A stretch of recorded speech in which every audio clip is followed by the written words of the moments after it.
جی ناظرین، آج ہم موجود ہیں شہباز الرحمان خان صاحب کے ساتھ، جو private secretary to special assistant chief minister Sindh. تو آج ہم بات کریں گے شہباز صاحب سے نئے سال کے سلسلے میں، ہماری معاشی صورتحال کیا ہے، پوزیشن کیا ہے، اس پہ ہم تھوڑا سا تبادلہ خیال کرتے ہیں۔ جی شہباز صاحب، آج آپ نے تھوڑا گائڈ کیا اس بارے میں نئے سال کے حوالے سے۔ بہت شکریہ، آپ نے ایک بہت حساس موضوع کے اوپر مجھے اہمیت دی کہ میں اپنے خیالات کا اظہار کروں، اور بالکل آپ کا بہت شکریہ اور آپ کے ادارے کا جمہوری دیکھیے، ریاست کا نظام اور ریاستی معاملات ایک تسلسل کا نام ہے جس میں خامیاں خرابیاں وقت کے ساتھ ساتھ آتی رہتی ہیں اور آپ ان سے نبرد آزما ہوتے رہتے ہیں اور حل کی طرف جاتے ہیں۔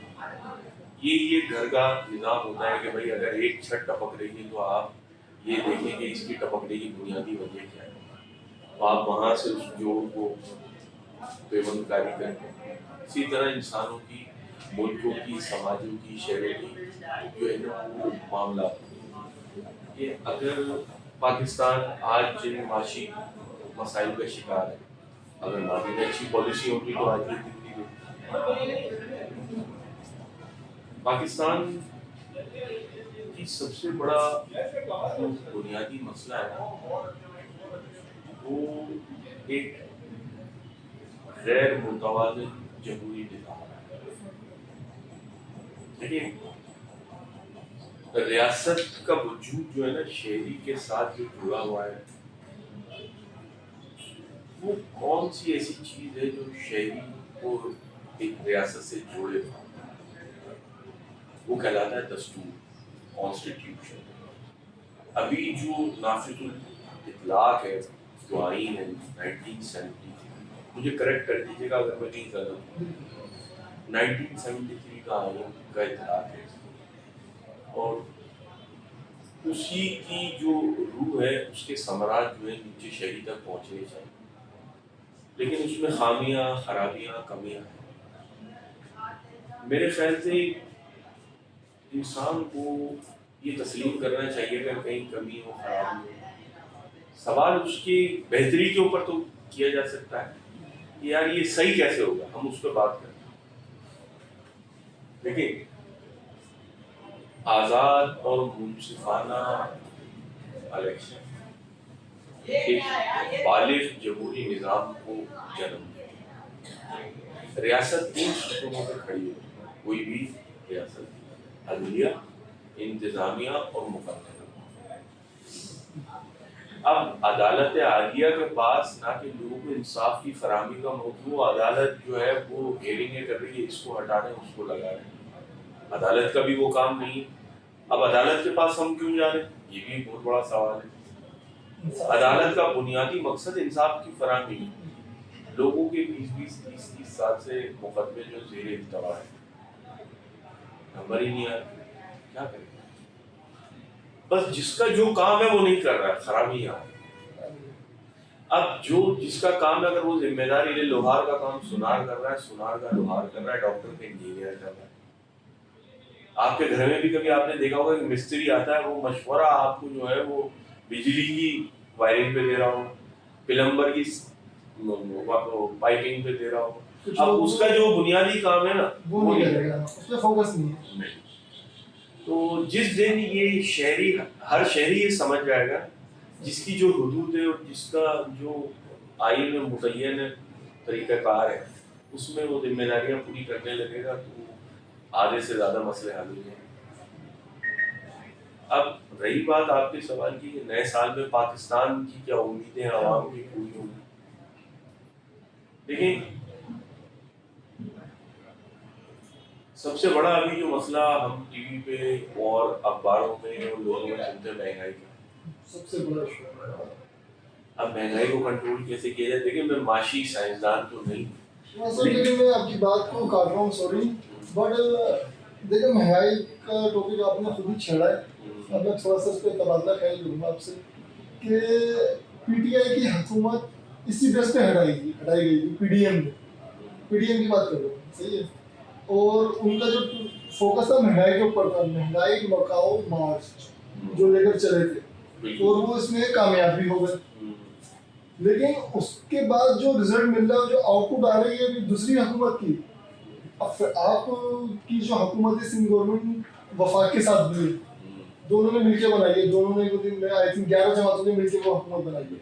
لیکن مہنگائی کا تو کوئی حل ہے ہی نہیں کسی کے پاس بھی. ایسا لگتا ہے مہنگائی تو بڑی ہے کم ہونے کے بجائے, جس سے غریب طبقہ جو ہے نا بہت اس کا یعنی کہ بہت برا حال ہے. اب یہ اندازہ لگتا ہے. آپ بالکل صحیح کہہ رہے ہیں, مہنگائی کافی حد تک بڑھی ہے اور متوسط طبقے کا بہت برا حال ہے. حکومت وقت کی ذمہ داری ہوتی ہے ایسی ساتھی کرے, ایسی پالیسیز بنائے جس کے ثمرات جو ہے وہ عوام تک منتقل ہوں. اچھا, اس وقت جو وزیر خزانہ ہے وہ پیپلز پارٹی کا ہے.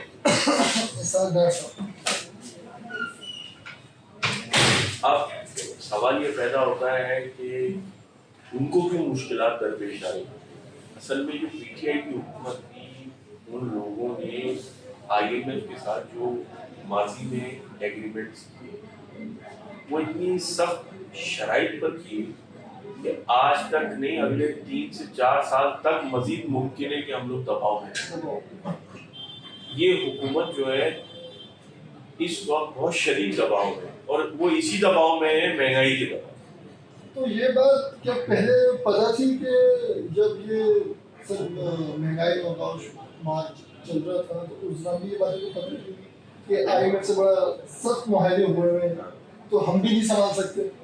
لیکن یہ فیصلہ جو ہے وہ تمام اجتماعی جماعتوں کا ایک ساتھ,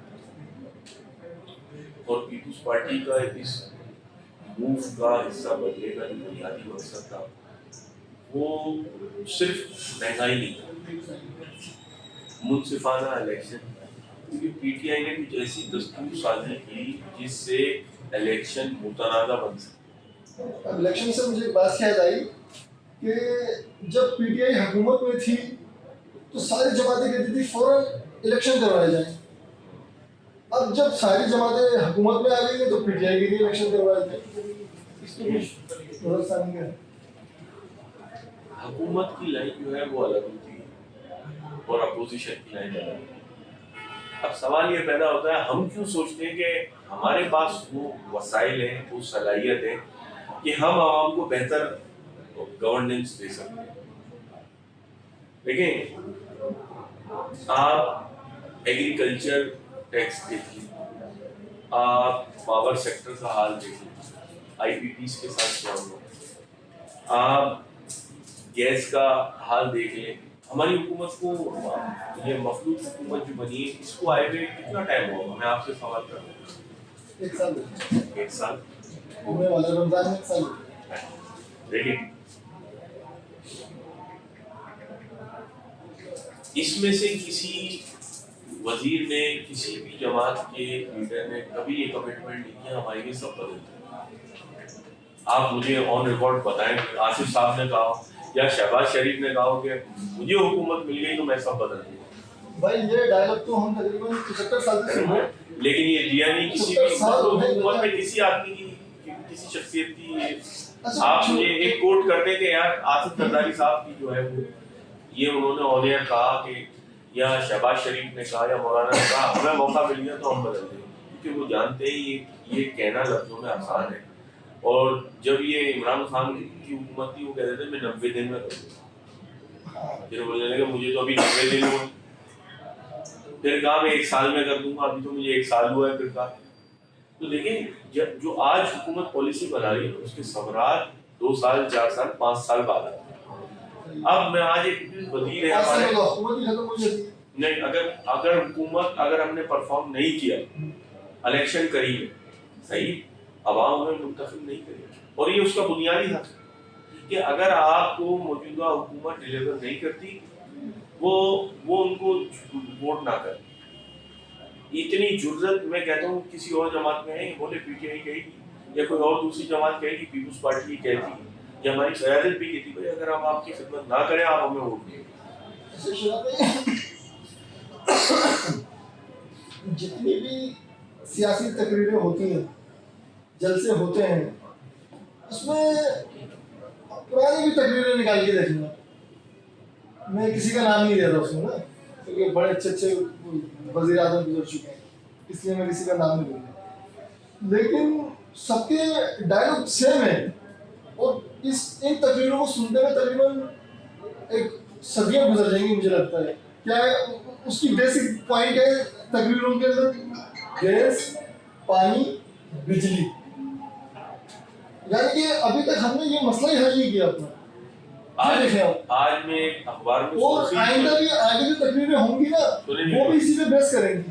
آج ایک اخبار میں اینکر کی میں سوچی پڑھ رہا ہے، وہ یہ کہنے لگی جس دن میں کسی زیادہ پڑھے لکھے آدمی کو اپنے پروگرام میں بلاتی ہوں تو میری ٹی آر پی گر جاتی. میری بات سمجھے آپ میں کیا کہنا چاہ رہا ہوں؟ آپ کے جو معاشرہ ہے نا وہ پسند کرتا ہے سیاسی چسک، اس کو لذت ملتی ہے اس سے. اور جس طرح آپ میڈیا میں ایک وقت آیا تھا جنرل پرویز مشرف کا دور تھا، بیچ میں اینکر ہوتا تھا، دو دو تین تین ونڈو میں مختلف سیاسی جماعتوں کے لوگ بلاتے تھے اور وہ ایک دوسرے کے دستوں گریباں ہوتے تھے اور وہ ٹی آر پی لیتے تھے اور چسک لیتے تھے. اب وہ وقت چلا گیا، اب آ گیا سوشل میڈیا کا وقت. اب وہ کہاں سے ایڈونچر لے کر آئے لوگوں کے لیے، تو اب وہ آرکائیو سے پرانی آڈیو نکالتے ہیں. ابھی اگر ہم ہی یہ کہیں عام سیاسی ورکر چھوٹی چھوٹی فلاں چینل جب فلاں کی حکومت میں تھا تو ان کے لیے صبح شام جو ہے نا وہ کلامیں ملاتا تھا، ان کی تعریفوں کے پل باندھتے تھے اور آج ان کے خلاف بات کریں. کوئی میڈیا سے سوال کرے گا نہیں کرے گا. آپ سیاستدانوں کو تو کہتے ہو بھائی آپ پرسوں یہ کہہ رہے تھے، اب ہم آپ سے یہ پوچھیں کہ آپ پرسوں یہ کہہ رہے تھے اور یہ کر رہے تھے اور آج آپ کہاں کھڑے. تو یہ دیکھیں سیاست میں جو ہے نا اتار چڑھاؤ، حالات واقعات بدلتے رہتے ہیں، تو انسان کو قدم اپنے وہی رکھنے چاہیے. کیا پتا ہے ایسے الفاظ ادا نہ کرے کل کو واپس لینا مشکل ہو جائے. میں اس بات کا قائل ہوں، میری قیادت بھی. آپ مجھے پیپلز پارٹی کی کسی ایک لیڈرشپ کے الفاظ عمران خان کے خلاف مجھے سنائیے. آپ پیپلز پارٹی کی کسی لیڈرشپ کے کسی ایک شخصیت کا ایسا بیان سناتے جو کسی دوسری سیاسی جماعت کی نجی زندگی پہ ہو، ان کے بچوں پہ ہو، بیوی پہ ہو، ان کے گھر والوں پہ ہو. پالیسی بیس رکھنا چاہیے. بھائی ہم عوام کے مسئلوں کی بات کر رہے ہیں، پانی، بجلی، گیس. ہم اگر اس تک بھی محدود رہے ہیں، آپ بتائیے آپ کے پاس بجلی کا حل کیا ہے؟ ہم تو آپ یہاں آپ کو شاید یاد ہوگا راجہ پرویز اشرف پہ جو کیس بنا، وہ کتنے عرصے بھگتتے رہے. وہ یہاں ہاں وہ کیس بنے، وہ پالیسی لے کے انہوں نے بولا بھائی اگر نہیں ہو سکتا وقتی طور پہ تو ملک کی معیشت کو آکسیجن دے دے گا. یہ وہ آج تک جو ہے نا وہ ہمارا لنگر انداز رہا ہے، یہاں پہ جوڑ ہی نہیں سکے اس کو. ہم نے ایران گیس پائپ لائن منصوبہ دیا، آپ کو سوشل میڈیا پہ مل جائے گی. پیپلز پارٹی کی دور حکومت میں آصف صاحب نے اس کا آغاز کیا. وہ پائپ لا کے ہم نے بارڈر میں رکھ دیا. آپ نے اتنی ضرورت ہی نہیں رہی بعد میں کہ کوئی جوڑ لے اس کو لائن کو، اس کو وسعت دے دیتا. سی پیک لوگ کہتے ہیں، واجد شمس الحسن صاحب کے الفاظ ہیں اپنے، سی پیک آصف علی زرداری صاحب کا فلسفہ کا خیال.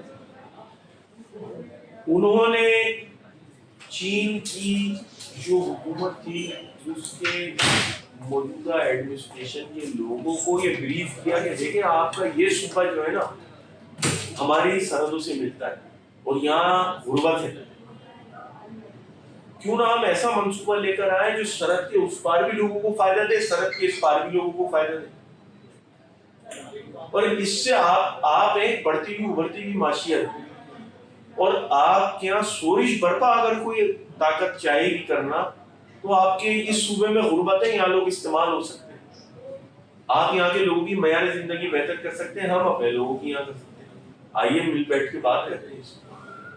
یہ پیپلز پارٹی کا منصوبہ تھا، ہم لائیں گے یقیناً. ہم کوئی عالمی سطح کا اگر بلاول صاحب کو دوبارہ وزیر اعظم بنتے اور اس ملک میں پیپلز پارٹی کو وزیر اعظم کا جو منصب ملتا ہے تو یقیناً مجھے 100% یقین ہے کہ پیپلز پارٹی کی خارجہ پالیسی بہت بالغ ہے، پیپلز پارٹی کی معاشی پالیسی بہت بالغ ہے. وہ کوئی نہ کوئی ایسا پروجیکٹ ضرور ہماری لیڈرشپ سوچے بیٹھی ہوئی یا اس پہ کام بھی کر رہی ہوگی اور آپ پاکستان کو تحفہ دیں. اس وقت آپ دیکھیں نوجوانوں کو مس گائڈ کرنے والا عمران خان ایک پروجیکٹ مجھے بتا دیں آپ کوئی ایک پروجیکٹ ایسا کوئی ایسا پروجیکٹ بتا دیں ارے لوکل پروجیکٹ تو دور کی آپ عالمی پروجیکٹ تو بہت دور کی بات ہے کہ پاکستان کو وہ زکوٰۃ کو خیرات کو بولنے لگا تھا ایک بہت اچھا پیکج لے کے آئے ہیں جو آدمی یہ کہہ رہا ہو میں اتنے کروڑ نوکریاں دے دوں گا اتنے ارب گھر بنا دوں گا اور رات میں آپ دیکھیں گے یہاں یورپ سے لوگ کام کرنے آ رہے ہوں گے اور ہم بھیک نہیں مانگوں گا خودکشی کر لوں گا آئی ایم ایف کے پاس میں کیوں جاؤں وہ آدمی پھر آئی ایم ایف کے جو ہے پروگرام کو کہہ رہا ہے کہ ایک بہت اچھا پیکج مل گیا بھائی آئی ایم ایف کے پاس نہ جانا کہ کوئی سوال ہی نہیں بنتا ہے دیکھیں اس کے بغیر آپ کو گزارا ہی نہیں نہیں آئی ایم ایف کے پاس تو آپ کو لازمی جانا ہے بالکل ایسے کیونکہ اس کے بغیر چل ہی نہیں سکتا دیکھیں سسٹم ہی نہیں چل سکتا اس کے بغیر ابھی کرونا کے اندر پوری دنیا میں معاشی طور پہ بحران بہت بڑا بڑے بڑے مغربی ملک آئی ایم ایف کے پاس گئے اب اگر آپ کہیں گریس کا مثال لیں صحیح کہہ رہے اٹلی کی مثال لیں بھائی آپ تو یہاں سے جاتے ہیں نا بہتر زندگی کے لیے مغرب وہ کیوں گئے آئی کیا کریں دیکھیں اس پہ بات کر سکتے ہیں کہ ملک کی معیشت کو آپ کیسے مضبوط کریں اس کے اوپر یہ بہترین حل ہے ہمیں اپنی لوکل انویسٹر کو لوکل مارکیٹ کو اپروچ کرنی چاہیے پبلک پرائیویٹ پارٹنرشپ کو پرووک کرنا چاہیے اس سے فائدہ یہ ہوگا جو انویسٹر آپ کے یہاں ملک میں اس کا مفاد ہے بچیں اور ملک کی معیشت جس کا مفاد جڑا ہوا ہے لوکل مارکیٹ سے آپ اس کو پروموٹ کریں اس کو آسانیاں دیں آپ اپنے کسان کو آسانیاں دیں آپ اپنے لوہار کو آسانیاں دیں اپنی لوکل سیمنٹ کی انڈسٹری کو آسانیاں دیں real estate real marketing real estate آپ کی بوسٹ کرے گی ایک نئی زندگی ہے دیکھیں آپ کو اپنی گھر بناتا ہے اس میں ایک کیل سے لے کے چولہے سے لے کے گیزر سے لے کے ہر انڈسٹری کو پوری جو ہے نا وہ بنتی ہو جاتی اب آپ جب یہ دیکھیں کہ آپ اپنے جب لوکل انویسٹر کو پروموٹ کریں گے تو اس کے براہ راست ثمرات جو ہے نا وہ آپ کی معیشت کو پہنچیں گے کیونکہ جو آدمی ڈالروں میں پیسے لاتا ہے نا وہ منافع بھی ڈالر میں واپس لے کے جائے گا جو درہم میں آپ کو پیسے دے رہا ہے وہ منافع بھی درہم میں کیلکولیٹ کر کے لے جائے گا تو کیوں نہ ہمارا جو لوکل انویسٹر ہے جو روپیوں میں یہاں انویسٹ کر رہا ہے اس کے پیسے بھی یہی ہوں گے اور پیسہ بھی یہی خرچ ہوگا اور کمائی کا بھی تو اس کو پروموٹ کرنا چاہیے تو پیپلز پارٹی کی پالیسی یہ رہی کہ ہم نے ہمیشہ اپنے لوکل انویسٹر کو سپورٹ کیا اور اگر لوکل منڈی لوکل مارکیٹ اٹھے گی تو ملک کی معیشت آگے بڑھے گی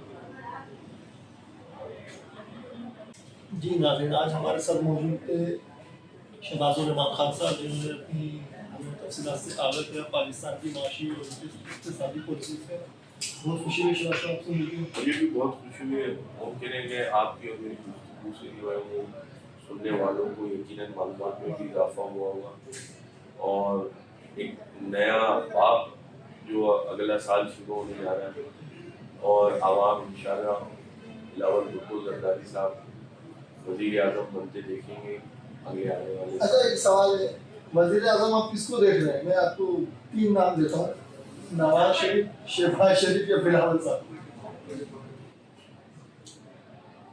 دیکھیں بلاول صاحب کا ایک وجہ ہے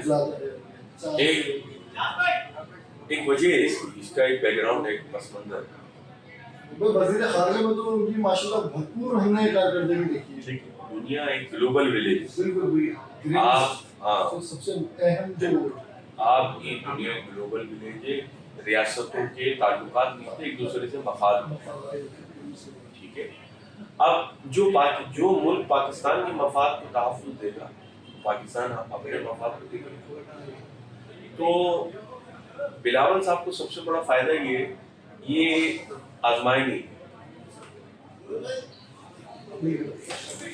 اس وقت نواز شریف صاحب شہباز شریف کو بھی موقع ملے عمران خان موقع ملی اب بچے لیکن اب بچے بلاول صاحب تو ان کا مستقبل ہے اور میرا خیال ہے بلاول صاحب اس وقت مریم نواز سے بھی بہت ہی حد تک چھوٹے ہاں بالکل شکریہ. حمدہ شہباز سے بھی نوجوان قیادت ہے وہ بلاول بھٹو غداری کی صورت میں کوئی متبادل اور یہ بہت اچھا فیصلہ ہوگا میرے ان کو موقع دینا چاہیے اور موقع دینا چاہیے. ابھی پاکستان بہت مشکلات سے گزر رہا ہے. اچھا آپ کیا سمجھتے ہیں کہ پیپلز پارٹی کو ووٹ بینک کتنا رہے گا؟ دیکھیں اب جو الیکشن ہوں گے یا کوئی بھی حکومت ہوگی وہ مخلوطی ہوگی, اکیلے کوئی بھی اکثریت نہیں ہے. دیکھیں ہم پاکستان میں یہ پاکستان کے لیے بہتر ہوگا اس طرح کی حکومت بہت اچھا ہوگا. ماضی کے اندر ہم ایک دوسرے کے آمنے سامنے رہے, اختلافات رہے, یہ سوچ بھی یہ فلسفہ بھی کنسیلیشن پالیسی بھی پیپلز پارٹی کی بڑی اچھی بات آپ نے خود بول دی. یہ نیلسن منڈیلا کا فلسفہ تھا. اس نے بھی افریقہ کے اندر ساؤتھ افریقہ میں پوری ایک ریبیلین تحریک چلائی انگریزوں کی طرف, لیکن جب وہ اقتدار میں آیا اس نے کہا اس وقت میں ایک خیالات اور فلسفے کو ٹو کر رہا تھا, لیکن آج میں ایک حاکم ہوں. تو ہم بحیثیت ہمیں ایک رولنگ پارٹی یہ سوچتے ہیں کہ اس ملک میں ہر مکتب فکر اور قومیت کا شہری جو ہے وہ رہائش پذیر ہے. اس کے اپنے حقوق اخلاقی سماجی حقوق ان کو مد نظر رکھتے ہیں, ہم سب کو موقع دیتے ہیں. آپ پیپلز پارٹی کا فلسفہ دیکھ لیں, آپ اس کے اندر گلدستے کی طرح ہر رنگ کا, قوم کا, مسلک کا آدمی, تو اس لیے ہم ہی چلا سکتے ہیں ان سب کو, ہم ہی ان سب کو جوڑ سکتے ہیں.